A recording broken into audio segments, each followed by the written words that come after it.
Time now for your weather on the 4s.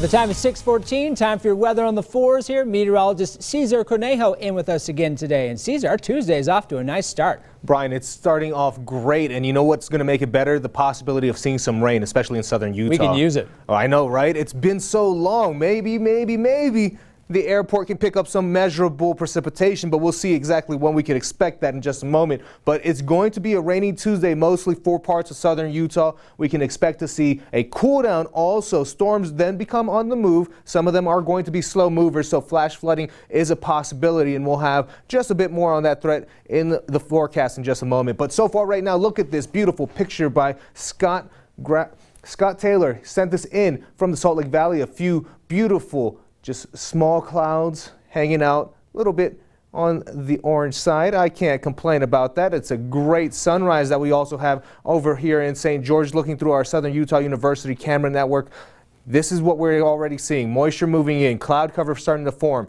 And once we look at Storm Tracker radar, it even shows that some of them are producing rain. So this is all great telling signs that we want to see, especially on such dry conditions that we've already had, especially with our drought. So anything helps. And even some of these cells now going down towards Arizona are starting to cause some thunderstorms. One thing that we'll see with this, because of the moisture in our atmosphere, we're going to see that it's going to be cooler over in parts of southern Utah. So of course, mid-90s isn't necessarily cold, but it's a lot cooler than what we normally see this time of year. We will also be warmer in parts of northern Utah, eastern Nevada.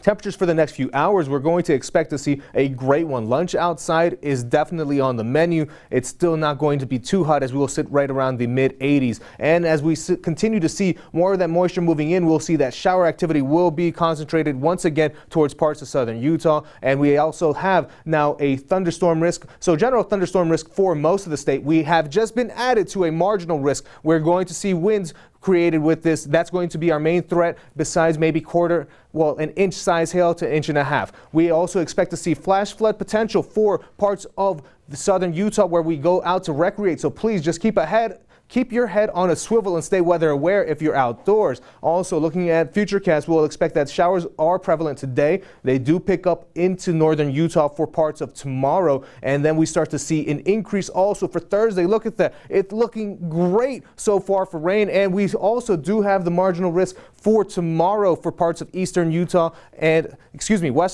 eastern Nevada. And when we look at the regional forecast for today, look at that. We see temperatures remaining around the 90s for almost everyone. And then as we go to St. George, thunderstorm activity until the middle of the week. Temperatures in the 90s before we get back into the hundreds for parts of the holiday weekend. And for the Wasatch Front, we're expecting to see temperatures also in the 90s. Thunderstorms start to really make its way in for the end of the work week going into the holiday weekend, and temperatures also do increase. Looking at